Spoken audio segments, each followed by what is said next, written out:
Bien, buenos días.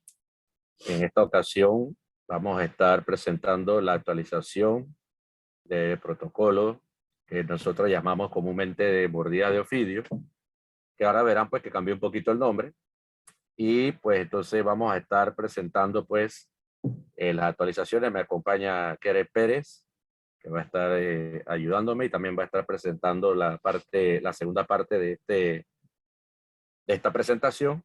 Yo voy a dar lo que es la introducción. Vamos a hacer la temática de siempre.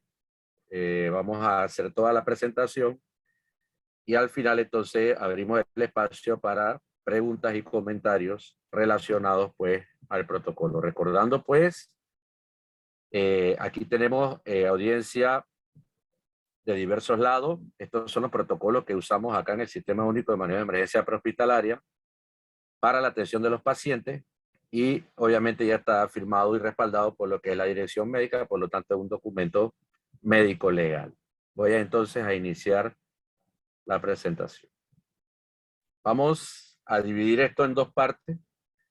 Básicamente en la primera parte, que es la introducción que voy a llevar yo, vamos a hablar sobre lo que es el mismo ofidio, sobre lo que es la serpiente, cómo ella actúa, cómo interactúa con el medio, cómo actúa su veneno, cómo se crean los antivenenos, entre otras cosas, y luego Keren va a estar presentando entonces lo que es la actualización del mismo protocolo per se. Entonces, evidentemente, las guías que nosotros utilizamos para la actualización de los protocolos en esta ocasión no son tan diversas como si habláramos en el tema de reanimación cardiopulmonar, que hay múltiples agencias que se pueden usar. El problema acá en Latinoamérica es que tanto para lo que es el aspecto de la serpiente y los alacranes, influye mucho la regionalidad. Entonces nosotros como Latinoamérica tenemos un conglomerado exclusivo de entes que regulan y que estudian sobre todo el tema, pues lo que es la mordida de ofidio, cómo contrarrestar su veneno, entre otras cosas. Nosotros básicamente estamos basados, primero que nada, en la guía del Instituto Clodomiro Picado de Costa Rica, y por supuesto también tenemos al CIMED, que es el Centro de Investigación e Información de Medicina, aquí de Panamá, que también ha llevado a cabo investigaciones y que también trabaja en correlación con el Instituto Clodomiro Picado. Por ejemplo, los investigadores del CIMED generalmente hacen tesis de maestría en el Instituto Clodomiro Picado, entre otras cosas. Aparte que el antiveneno polivalente, pues es el que fabrica el Instituto Clodomiro Picado, que es el Polivalicep. Entonces, por lo tanto, nuestra guía está basada básicamente en ello. Por supuesto que hay otros entes, por ejemplo, está el Instituto Butantan de Brasil, sin embargo, allá vemos que hay alguna diferencia en cuanto a lo que es la regionalidad, tanto en serpientes como en alacranes.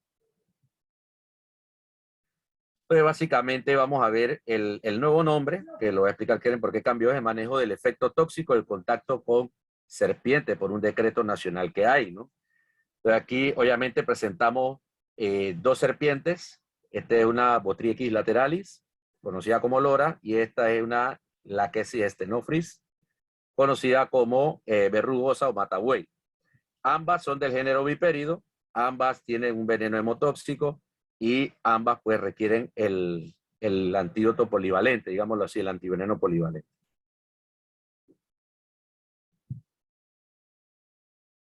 Entonces, sin embargo, nosotros acá en Panamá tenemos tres géneros de importancia en cuanto a lo que es clínicamente hablando. Tenemos por un lado el género Viperidae, que está compuesto por las especies Portidium, Botrops, Lachesis, entre otras, que es un universo, digámoslo así, de serpientes, todas con un mismo accionar en cuanto a su veneno, que es un veneno hemotóxico, y de esta manera las agrupamos también según la sintomatología.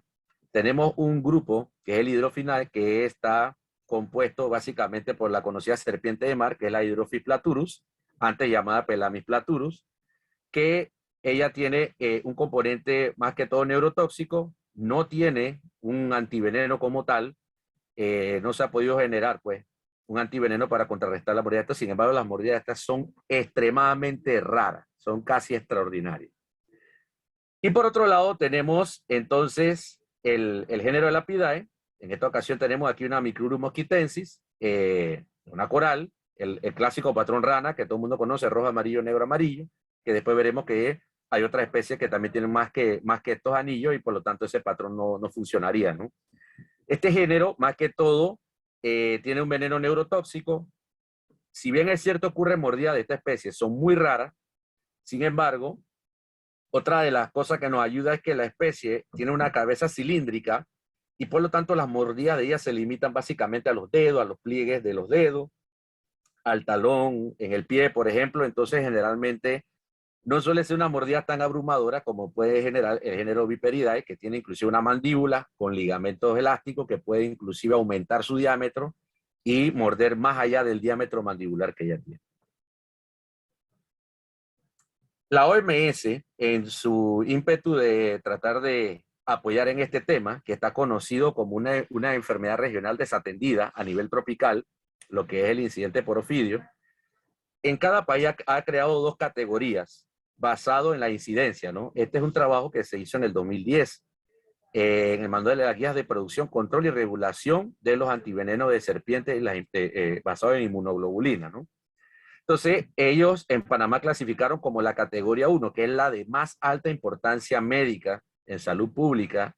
Estos son muy venenosas, muy comunes, causantes de bastante estadística de mordida y resultan altos niveles de morbilidad, discapacidad o mortalidad. Ellos han clasificado como esta, por supuesto, a la Botrop asper, conocida como terciopelo, barba amarilla o X, que es la que genera más del 80% de las mordidas. La que genera más del 80% de las mordidas a nivel estadístico, ¿no? Y obviamente la morbimortalidad también. Y tenemos en la categoría 2, tenemos que son de importancia médica, pero están en un nivel secundario, digámoslo así, siguen siendo altamente venenosas, pueden causar discapacidad, mortalidad, morbilidad, entre otras. Sin embargo, esto tiene una incidencia de menor frecuencia. Aquí, como vamos a ver, todas son del género Viperidae. Tenemos las artropoides, tenemos las Botrytis, entre ellas la SP, la lateralis, la Schlegeli, tenemos la Cerrophidium y tenemos, por supuesto, el género Laquesi, que están descritos en Panamá, la Stenophrys y la Crocorda, y por supuesto las Portidium, que son las patocas, entre las que tenemos la Nasutu y la Landsbergi en esta categoría. En cuanto a la anatomía de la serpiente como tal, nosotros podemos establecer pues, que bueno, la serpiente básicamente es un tubo cilíndrico dentro de otro tubo, basado esto, digámoslo así, por el tracto gastrointestinal, que básicamente es un cilindro, ¿no? Dentro de otro cilindro. Aquí vemos cómo el estómago prácticamente no tiene diferencia con respecto a los intestinos.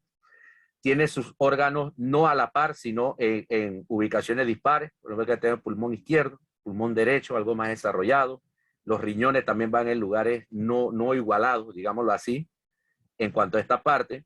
Esta es una especie que puede deglutir y mantenerse minutos deglutiendo una presa sin asfixiarse, ya que ella tiene su tráquea en esta zona, es decir, ella siempre tiene la vía aérea abierta. Por lo tanto, no es como el ser humano que cuando traga se cierra la glotis para evitar la broncoaspiración. Ella siempre generalmente tiene pues la tráquea expuesta, básicamente. Tiene una lengua bífida, que luego vamos a ver para qué es la función de la lengua bífida. En este caso, que es un género Viperidae, en inglés le dicen pit vipers, estaba básicamente con una glándula de veneno bastante desarrollada y unos colmillos retráctiles conocidos como solenoglifos, que también lo vamos a describir más adelante. Pupila elíptica, tiene una foseta nasal, tiene también una foseta loreal que está aquí, que también vamos a describir su función básicamente dentro de lo que es la misma especie. En cuanto al olfato, la serpiente básicamente tiene dos mecanismos. Ella cuenta con su foseta nasal, pero ella utiliza más que todo su lengua bífida, porque cada vez que ella saca la lengua bífida, ella recoge las partículas con sus dos divisiones. Ella puede recoger estas partículas y luego las presenta en el paladar duro, en esta zona que está aquí, donde hay un órgano llamado órgano vomeronasal o órgano de Jacobson, que es un receptor químico de alta sensibilidad. Entonces, por ejemplo, cuando ella muerde una presa, en una sustancia de su veneno llamada desintegrina, queda dentro de la presa. Entonces, cuando ella saca la lengua, una de las puntas, las dos van a detectar la desintegrina, pero una la detecta más que la otra. Entonces, cuando ella presenta las partículas al órgano de Jacobson, es capaz de discernir de qué lado se captaron más partículas y de esta manera ella sabe hacia dónde está yendo la presa que fue mordida. Y esto le da una direccionalidad, ¿no? Aparte de que le da un apoyo a todos los instrumentos que ella tiene, digámoslo así, para detectar a su presa, entre otras cosas. En cuanto a la audición, ellas carecen de oído externo, sin embargo, el oído interno está bien desarrollado y se basa en la percepción de vibraciones. Y para eso utiliza la mandíbula. O sea, cada vez que la serpiente tiene la mandíbula en contacto con el suelo, con un árbol, etcétera, ella puede percibir las vibraciones que genera el movimiento de una presa o de una persona caminando a una distancia impresionante, digámoslo así. O sea, ella nos puede escuchar antes de que nosotros la podamos escuchar a ella literalmente. Y también es capaz de percibir cambios en la vibración del aire, es decir, si algo pasa cerca de ella, ella percibe ese cambio de vibración brusco en el aire y también lo puede utilizar para saber en qué dirección está la presa o el peligro, porque ellas también son cazadas, recordemos. En cuanto a la visión, la serpiente realmente es miope, ella tiene una visión a corta distancia, muy buena, sin embargo a larga distancia le va mal, digámoslo así, ¿no? Entonces, hay dos tipos de serpientes. Las diurnas, por supuesto, van a ver a colores porque tienen conos y bastones, mientras que las nocturnas solamente escala de grises o claro oscuro. Y ella tiene una predominancia de bastones, en esencia. ¿Eh? Entonces, algo importante es que entre la foseta nasal y el globo ocular tiene un orificio conocido como foseta loreal. Este es un termorreceptor. Es decir, él percibe el calor. Antes se decía que ella tenía una dirección o una idea de a dónde se generaba el calor. Sin embargo, en 2019, en un estudio hecho por estadounidenses, descubrieron que hay una conexión entre la foseta loreal y el par óptico de la serpiente, lo que quiere decir que lo que detecta la foseta loreal se integra dentro de la visión de la serpiente y por lo tanto ella también tiene una termovisión, comprobado desde el 2019. En cuanto a su dentadura, aquí tenemos diferentes especies. Lo que podemos comentar básicamente es que ellas son pleurodontes, es decir, que la pieza dental de ellas sale a un lateral de la mandíbula. ¿Eh? Por ejemplo, acá vemos las acrodontas salen a nivel, digámoslo así, del centro, ¿no? Entonces, generalmente ellas, por ser pleurodontas, sobre todo las bipéridos, ellas ya tienen también sus colmillos de reemplazo detrás del principal. ¿Eh? Quiere decir que cuando ellas muerden y pierden ese colmillo, enseguida es reemplazado por otro igualito, por lo tanto, la serpiente no va a morir. De esta manera tenemos 4 tipos de dentadura. Los dientes aglifos, que básicamente son simplemente unos dientes con una dirección hacia atrás, que sirven más que todo para sujetar a la presa. Tenemos luego en la evolución los colmillos opistoglifos, por ejemplo, este que está aquí, se caracteriza porque no está delante de la mandíbula, sino que está en la parte posterior de la mandíbula. Son unos colmillos fijos y no están acanalados. Generalmente tienen una pequeña ranura y están asociados a una glándula de veneno llamada duvernoide. Entonces, ellas no son clínicamente significativas para el ser humano, sin embargo, sí son venenosas. Y ese veneno es de alta importancia para sus presas. Un ejemplo de esta serpiente podría ser la Oxybella fulgido, conocida como la bejuquilla. ¿Eh? Inclusive, hay otras serpientes bastante comunes que ya son opistoglifas que veremos más adelante. Luego tenemos el colmillo proteroglifo, que vemos que ya su ubicación es en la parte anterior de la mandíbula. Sin embargo, la característica es que este colmillo es fijo, está asociado obviamente a una glándula de veneno, y generalmente este tipo de colmillos lo tienen las mambas, las corales y las cobras. Son las que básicamente tienen esto, es decir, generalmente todas ellas con veneno neurotóxico. Y ya lo más avanzado en cuanto a la evolución son los colmillos solenoglifos, que ya son unas auténticas agujas hipodérmicas. Es un colmillo que está asociado a una gran glándula de veneno.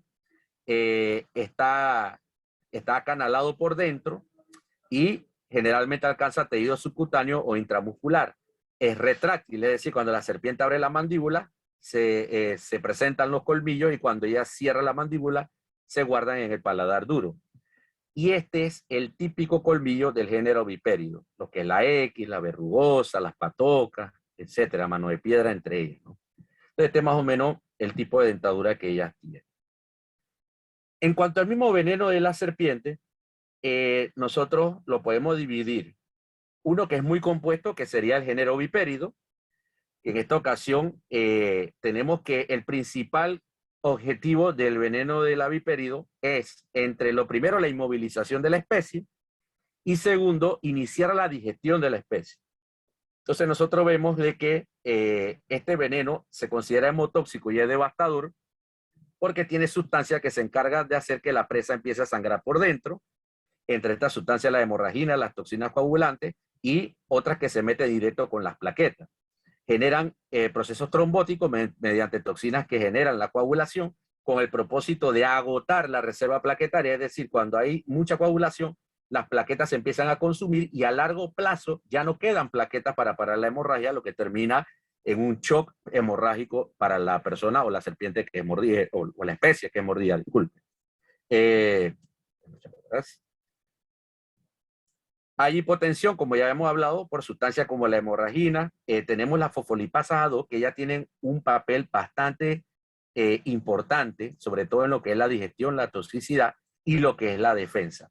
¿Por qué la defensa? Porque una mordida de esta especie produce algo que se llama hiperalgesia, que es un dolor extremo que ayuda tanto para inmovilizar a la presa como para defensa, porque inhabilita al posible agresor de seguir atacando a la serpiente, entre estas, ¿no? Y las metaloproteinasas que tienen la misma función.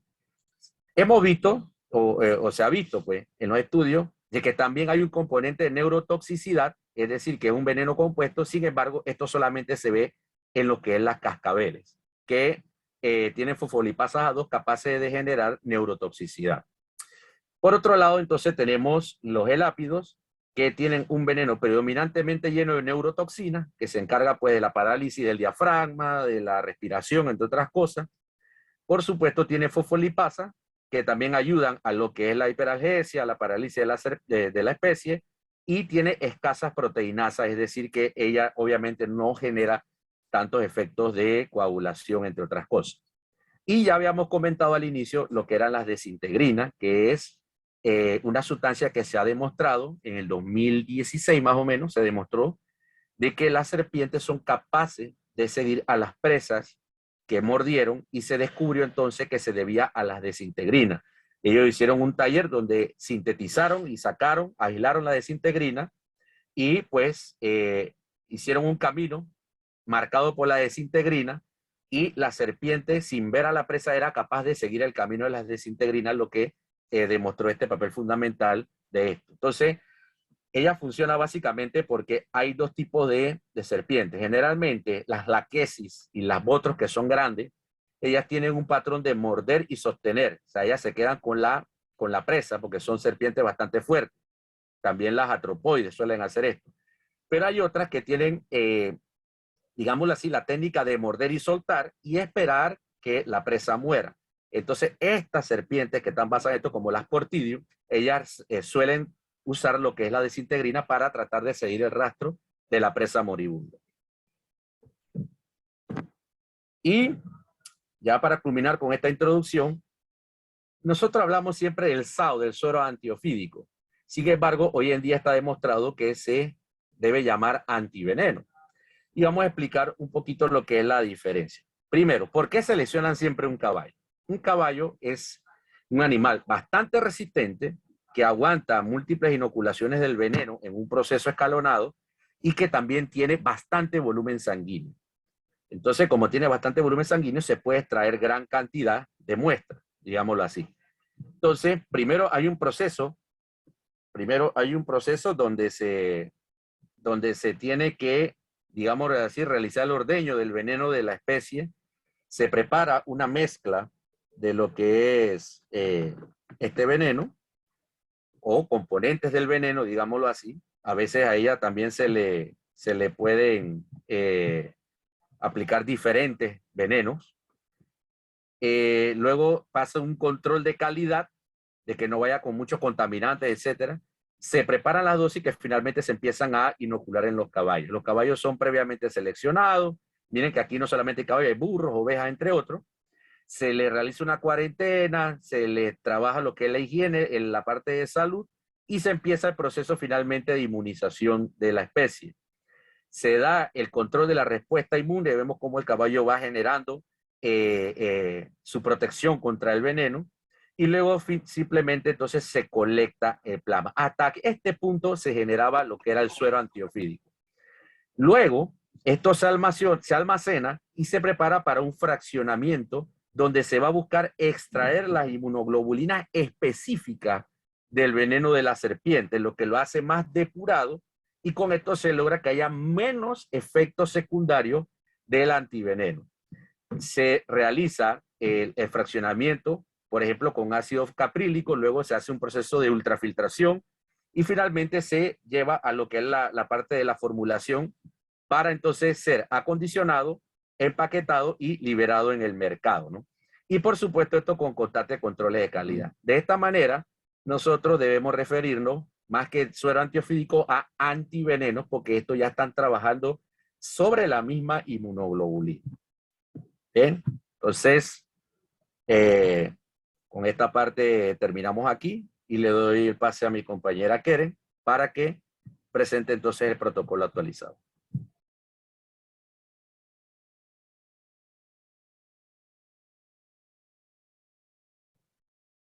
Ok, buenos días a todo el público participante. Vamos a hablar un poco sobre el tema, ¿me escuchan? Sí, listo. Sobre el cambio en sí dentro de el protocolo de atención. Como les comentó Javier al inicio, cambió desde el nombre. Anteriormente era mordedura de ofidios, ahora cambió al efecto tóxico de contacto con serpiente. Un nombre un poco largo, pero que vamos a explicar el porqué y de dónde salió. Siguiente. Este protocolo fue firmado por la Dirección de los Servicios Médicos, la doctora Lizeth Bernal, fue firmado al inicio de este mes y bueno, ya debe de estar poniéndose en práctica en un momento dado que necesitemos atender a un paciente así. Dentro de los cambios que se estipularon, como vemos aquí, en un segundo, como vemos aquí, dentro de la estructura cambió bastante. También empezamos con el ABCD primero, la anamnesis y el examen físico, fue cambiando los signos vitales. Vamos a ver uno por uno los cuadrantes que fueron cambiando.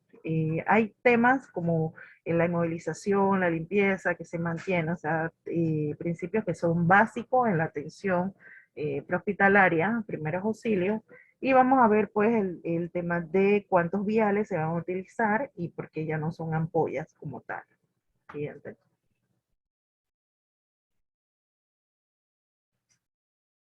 El nombre, como vemos aquí a la mano derecha, mordedura ofidios, era anteriormente, como habíamos mencionado, ahora cambió al manejo del efecto tóxico del contacto con serpiente.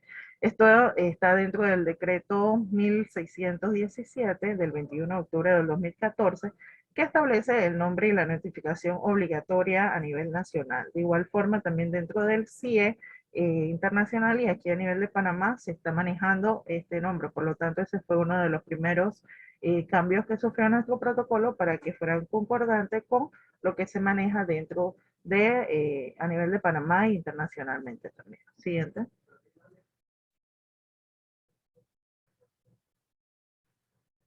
Los cambios en las dosis.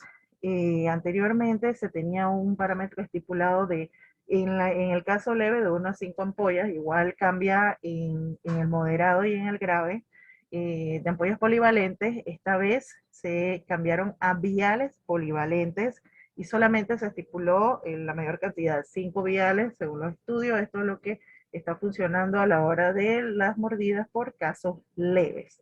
Esto está dentro de la indicación del prospecto del fabricante del suelo polivalente de Instituto Cloromido Picado de Costa Rica. ellos dan estas recomendaciones según los estudios. También se encuentra dentro del libro de envenenamiento por mordedura de serpiente de Centroamérica, de cloromido picado, en la página 27, en el punto E, habla sobre la cantidad de antiveneno polivalente que debemos utilizar. En el punto 3, dentro del protocolo de atención, se debe obtener un acceso venoso en el miembro o extremidad no afectada. De no contar con SAO, debe colocar 500 cc de solución salina normal o lactato de Ritter.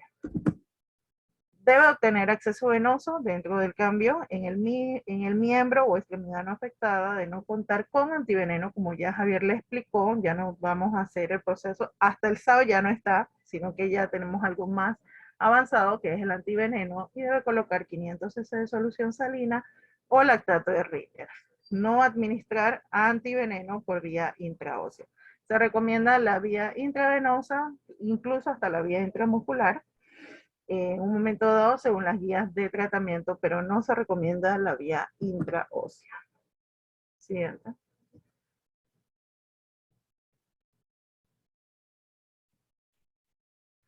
En caso de sospecha y evidencia clara de mordida de coral, o sea, las micrurus, iniciar las dosis de SAO anticoral de 5 a 10 ampollas independientemente de la aparición de los síntomas asociados a la mordida de ofidio. El nuevo cambio es, en caso de sospecha y evidencia clara de mordida por coral, iniciar dosis de antiveneno de 10 viales, en este caso si fuera el veneno anticoral, independientemente de la aparición de síntomas asociados a la mordedura de ofidio. O sea, se cambió a la mayor cantidad del antiveneno para este tipo de mordidas. Esto está dentro de el libro Envenenamiento por mordedura de serpientes en Centroamérica, de cloromido picado, el punto 27, el punto E de la página 27. Entonces, para micruros, 10 viales, 10 viales de el antiveneno. Marcar el inicio del edema. Estaba en el protocolo anteriormente. Igual se va a marcar el inicio y el aumento del edema. Es importante retirar todo lo que pueda apretar en un momento dado al paciente en ese momento. Anillos, relojes, pulseras u otras prendas, que en un momento dado, como eso se va a ir edematizando, pues va a afectar lo que es la circulación. No aplicar torniquetes, ni hielo, ni realizar succión con la boca, ni incisiones. No dar bebidas ni infusiones, ni aplicar remedios naturales. Recuerden que en esa área van a haber flictemas, y dentro de esta flictema se va a mantener veneno de la serpiente. Entonces, si hace cortes, succionamos, todo eso va a envenenarnos nosotros mismos también. Esto lo podemos encontrar, la referencia en Serpiente Venenosa de Costa Rica, Biología Básica, del Instituto Cloromido Picado también, el consenso del comité revisor. Se observó que se necesita siempre hacer las medidas de primeros auxilios. Inmovilizar la herida, siempre se tiene que marcar el edema y retirar los anillos y todo lo que pueda apretar en un momento dado al paciente. O sea, recordar hacer lo básico inicialmente, antes de irnos directamente a meter el antiveneno. Los libros de tratamiento nunca han dejado de mencionar estas medidas de primeros auxilios. No es necesario realizar la prueba de alergia antes de colocar el SAO. Recuerden que antes hacíamos una prueba en el área de la conjuntiva para ver si el paciente reaccionaba alérgico pues al SAO. Ahora el punto 7 de nuestro protocolo dice que no es necesario realizar la prueba de alergia antes de colocar el antiveneno, ya que han demostrado ser poco confiables. Independientemente, tenemos que colocar el antiveneno al paciente, ¿ok? Pero también tenemos que estar preparados para manejar una reacción alérgica en el paciente. O sea que tenemos que tener los dos protocolos en el momento, porque o se nos muere por no ponerle el antiveneno, pero podemos ponerle el antiveneno y atacar entonces a lo que es la reacción alérgica. Comparación de la eficacia, seguridad y farmacocinética de los antivenenos antiofídicos, revisión de literatura, Sarmiento 2020, página 5, podemos encontrar esta referencia. Y en el Instituto de Cloromido Picado, envenenamiento por mordedura de serpiente en Centroamérica, en el punto B, en la página 26. Diluir las ampollas de SAO en 400 cc de solución salina para adultos y 200 cc de solución salina para pacientes pediátricos.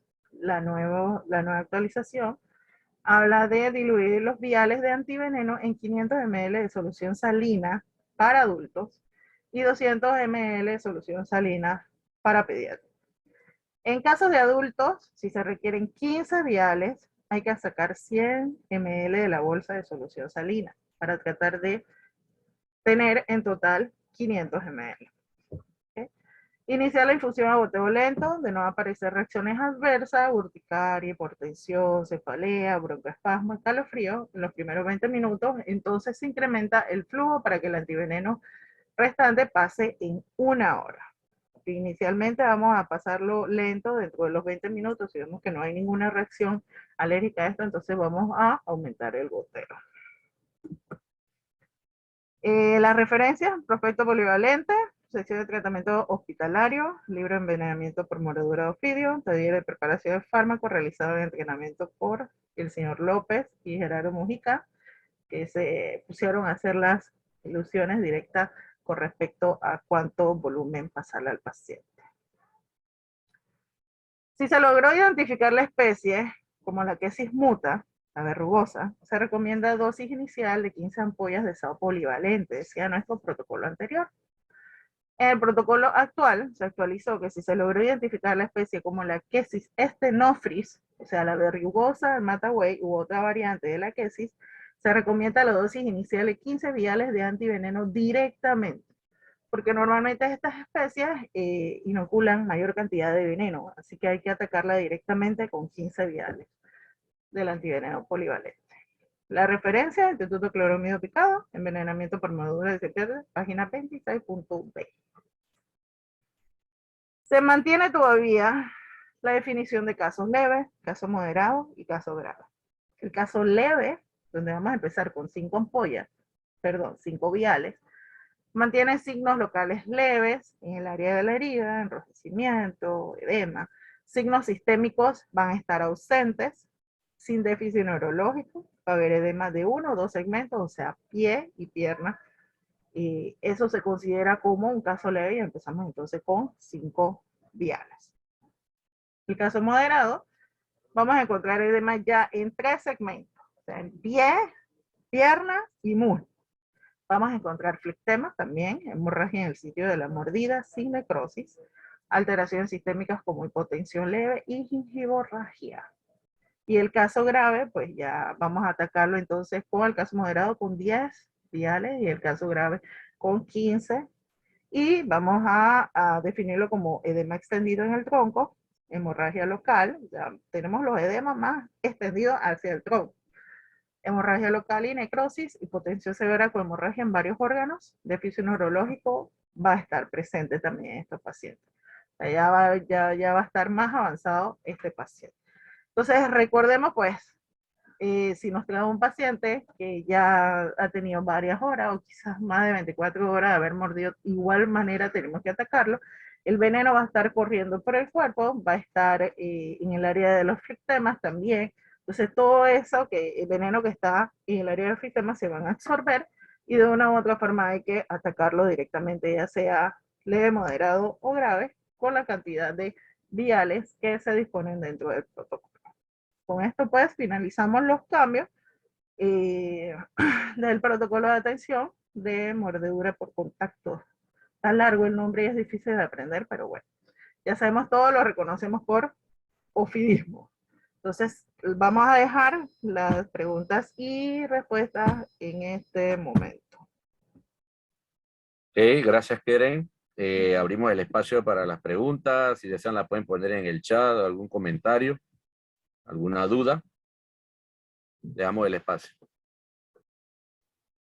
Bueno, realmente es uno de los protocolos que muy poco utilizamos a nivel del área metro.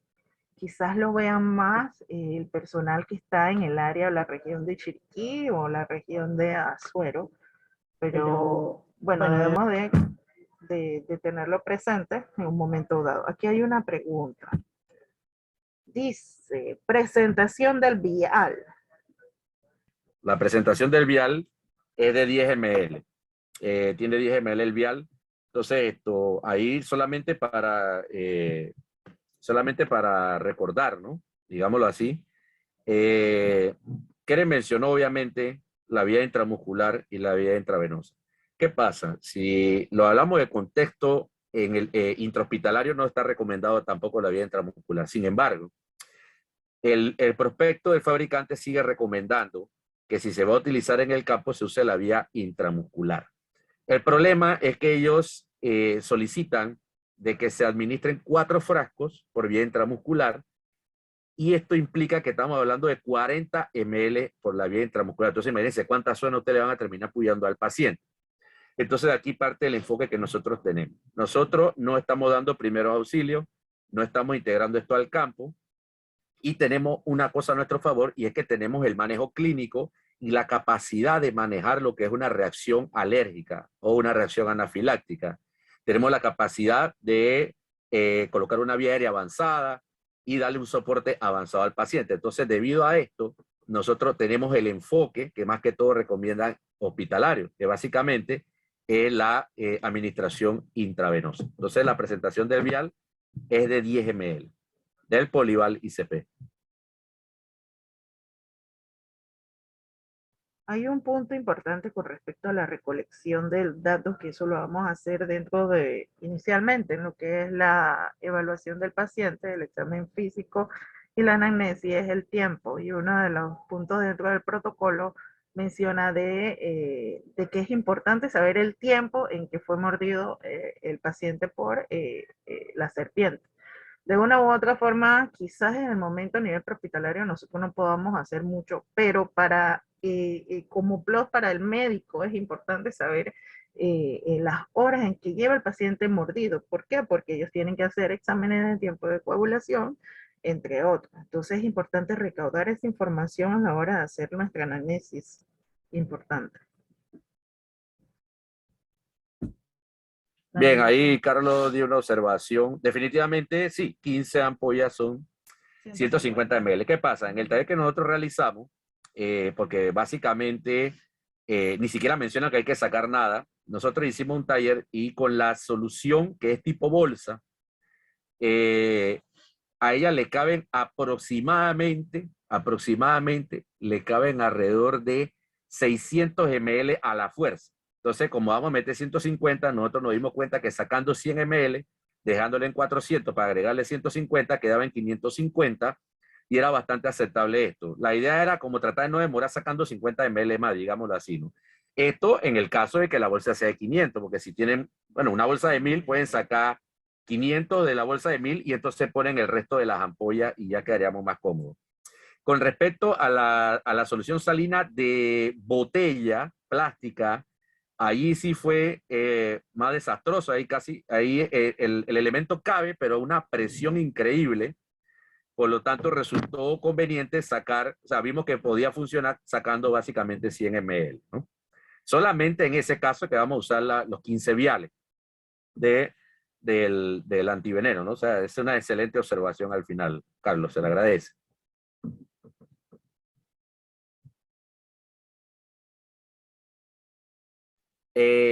No lo han preguntado, lo voy a mencionar yo. Se conversó inclusive con la profesora doctora Hildaura Patiño sobre el tema, por lo que tocó Keren con respecto al tiempo en que fue mordido el paciente, que es fundamental. Ella nos manifiesta que se han visto casos en donde el paciente ha tenido algunos días de haber sido mordido y ellos generan flictenas. Entonces, la flictena está llena de veneno, la flictena. O el edema es líquido extravasado que tiene veneno. Entonces se ha visto que cuando el caso empieza a resolucionar, o sea, empieza a mejorar, ese líquido pasa nuevamente al intravascular, trayendo nuevamente a circular el veneno y que se han visto casos de que 2 o 3 días, por ejemplo, el paciente sigue con el problema con la afectación por el veneno de la serpiente. Entonces, por eso es que ella no dio su observación de que realmente uno básicamente tiene que ver la clínica del paciente y generalmente terminamos colocando pues los antivenenos. Cualquier cosa, igual también nos podemos apoyar con el médico del despacho. Es que esta duda salió, fue por el hecho de que si demoran en sacar al paciente 24 horas, le ponemos o no le ponemos el suero inmediatamente, pues ya lleva varios días, 24 o 48 horas. Entonces salió esa duda y pues ella misma pues nos recomendaba, ella misma no podía decirnos que no se lo pusiéramos, porque la explicación que acaba de dar Javier, pues el veneno todavía sigue circulando en el organismo del paciente. Bien, con respecto al método de almacenamiento, depende de la presentación que tengamos. Nosotros hace años acá tuvimos las dos presentaciones, tanto líquida como liofilizado, digámoslo así, ¿no? El liofilizado, que es polvo, dura 5 años y no requiere refrigeración. Sin embargo, la presentación líquida dura 3 años y requiere una refrigeración que por lo menos esté por debajo de los 8 grados centígrados. Y para esto habría que tenerlo en una nevera y transportarlo hacia la escena por medio de un cooler con los pads fríos para que mantenga la temperatura. En los pediátricos se diluye en menos solución por la cuestión del volumen, para no meterle un volumen arrollador al pediátrico, y recordemos que estos pacientes también van a estar generando procesos de permeabilidad de los vasos sanguíneos que van a generar edema y podemos complicar si le metemos excesivo líquido a los pediátricos. Por eso es la recomendación de 200 ml y también está escrito en el prospecto del fabricante el motivo por el cual se pone menos volumen. Excelente pregunta, Ariel. Perdón, Luis. No. En la institución, el puesto de Tolet tiene actualmente 10 viales de antiveneno polivalente por el momento. Bien interesante las preguntas, compañeros. Yo voy a ir cerrando. Si se genera otra pregunta, la voy a leer antes de cerrar igual. Le agradecemos a todos los presentes, los 52 presentes,